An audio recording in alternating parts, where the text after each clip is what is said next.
All right, so we're joined today by TJ Rule from GolfAway Tours. Nice to see you. You too, Scott. We're here today at the Ottawa Gatineau Golf Expo.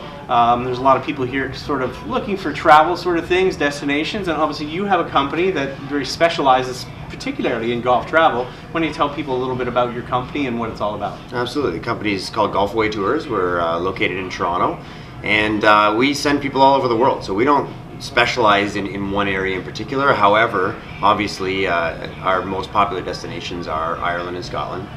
Everybody loves going there. Sure, of course. And we send more people to Ireland, I think, than anywhere else. And you know, year to year, it's either Ireland or Scotland that's the most popular. So we really do specialize in those destinations, but we don't focus solely on those. We're trying to send people to wherever they want to go. And there's so many amazing destinations around the world for golf, and you see a lot of them here at the expo displaying. And people need to get around, and it's so much easier to travel nowadays. For sure. That you can get anywhere so easily, and it's a lot cheaper to travel to certain destinations.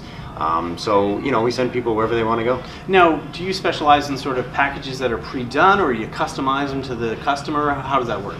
We customize. We're a custom golf travel company, so we generally would get a company or a group that would come to us, and the group leader would come to us and say, hey, we have an idea of where we want to go, can you help us out? And we'll go through normally a few different iterations with them. You know, we'll give them an idea of what we think is the best, and then they might want to tweak it a little bit. And so we normally go through a few different iterations, and it's all custom design. And now you're helping those people design their travel. I guess people, when they do that, they often make mistakes when they try to do it themselves. What would be sort of some of the things that you can provide in doing that you can kind of help them get away from, I guess, as far as to make the trip better?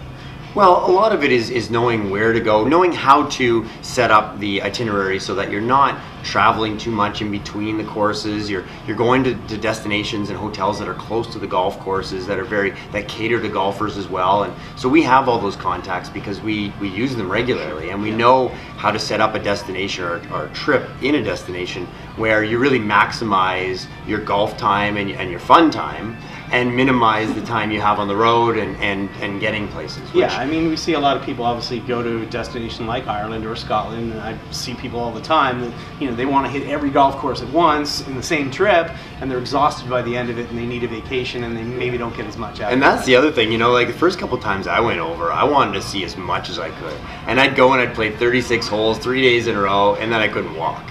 And you really don't see the destination, and you don't really appreciate the people and, you know, the pubs and the food and, you know, the other reason you really should be there. And I'm specifically talking obviously about Ireland and Scotland, but a lot of people when they go over, they're thinking, yeah, I want to hit all the top courses, I want to do it in 7 days, what can we do? And I said, well, you know, just hold off. I know you want to do that, but really it's better to kind of take your time.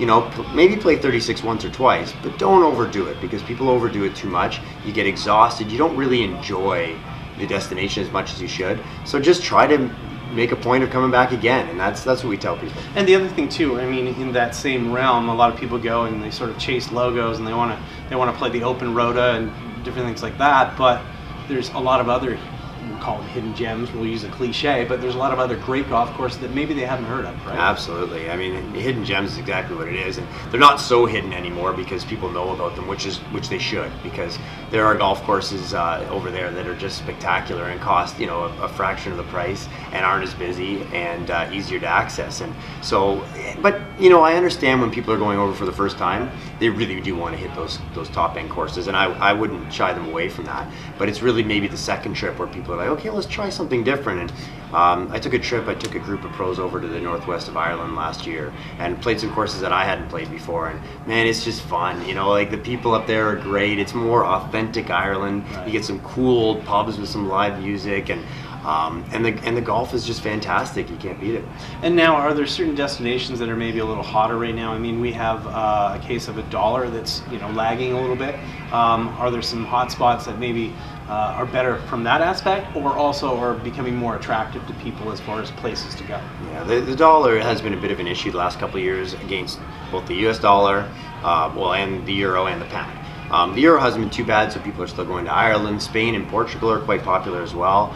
But really, the destinations people really should be looking at are the ones where the currencies are still fairly weak and haven't been very strong against the Canadian dollar. Most of those are actually in the southern hemisphere. Okay. So the South African rand, for example, it is a long way to go, absolutely. Sure.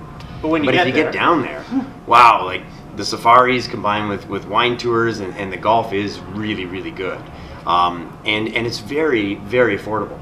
The flight getting there is, it's a long flight. You'll be in the air for it's a 24-hour travel period. But once you're there, the value is fantastic and the product is really good. And you can say the same for Australia and New Zealand, which aren't nearly as expensive as maybe they should be for the quality of golf that you get down there. So they're great destinations. Even Argentina, the value there is spectacular, and their currency has really taken a nosedive in the last year. So if you're looking for value, it's really the southern hemisphere that you got to look. And yourself, you're obviously an avid golfer. I know that. I'm going to put you on the spot, and probably a question you get a fair bit. If you had sort of a couple places that you want to go next, or are on your list of where you could go, or where you maybe send people to, what would they be? Well, I just mentioned a couple of them. South Africa is on my bucket list, and I haven't been. I know a lot of people who have, but it's a place I need to get to because it's pretty awesome. I never tire of going to Ireland or Scotland for that matter, Sure. and I'm lucky enough to get the chance to go over fairly regularly. So those are great, and then New Zealand is another place that I want to get to. I've been there once, but it was a while ago, and since then they've come up with 3 or 4 top 100 courses in the world that are unbelievable. And it's a place that's inching its way back up on my bucket list pretty high. There's a new Tom Doak course that just There opened is. down there that looks really, really tasty. Tara Iti or something like Yeah, that, just that's north amazing. of Auckland, and it looks amazing. Now, if people want to get in touch with you and sort of find out more about what you offer, how would they do that? Well, the website is golfawaytours.com. Again, we're located in Toronto, and if you just go online, our email address, contact@golfawaytours.com or tj@golfawaytours.com, and people would just get in touch with us that way. Perfect. Thanks for coming. Thanks for Appreciate having it. me.